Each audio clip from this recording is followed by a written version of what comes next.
6th standard Tamil term 1ல் இன்பத்தமிழ் அந்த first யூனிட்டில் இருக்க நோட்ஸ் தான் நம்ம எடுத்துருக்கோம். அதுதான் பார்க்க போகிறோம். இது தவிர வேறு கொஸ்டின்ஸ் இதில் இருந்து வர சான்ஸே கிடையாது.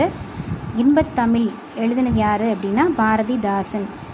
இது கண்ணே மணியே அப்படின்னு சொல்லிட்டு தமிழை குழந்தை மாதிரி கொஞ்சுறாரு.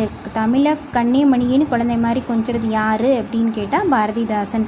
தமிழை எதோடு ஒப்பிடுறாரு, தமிழை எப்படி பாராட்டுறாருன்னா அமுதம், நிலவு, மனம்.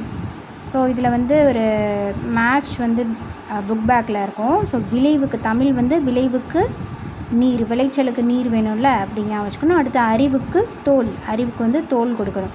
அடுத்து இளமைக்கு பால், புலவருக்கு வேல்.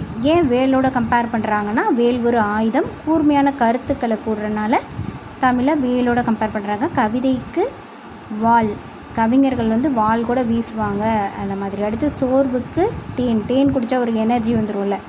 சமூக வளர்ச்சிக்கு நீர், ஒரு சமூகத்துக்கு நீர் இருந்தால் தான் வளர்ச்சி வரும்.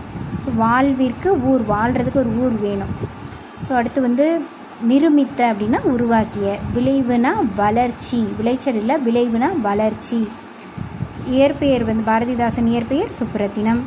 இவர் பெண் கல்வி, கைம்பெண் மறுமணம், பொது உடைமை, பகுத்தறிவு, இது எல்லாமே இவரோட கருத்துக்கள். இவர் புரட்சி கவி, பாவேந்தர்னு அழைக்கப்பட்டார். பாரதிதாசன் கவிதைகள் எதுனா தமிழ்ன்ற ஹெட்டிங்க்கு கீழே பாரதிதாசன் கவிதைகளில் இருந்தால் அந்த பாட்டு எடுத்திருக்காங்க. தமிழே உயிரே வணக்கம், தாய்ப்பிள்ளை உறவம்மா உனக்கும் எனக்கும் சொல்லிட்டு ஒரு பாட்டு இருக்கும். தாய்ப்பிள்ளை அப்படின்னு வந்துட்டாலே எழுதுனது காசி ஆனந்தன். பையன் காசிக்கு போகிறான்.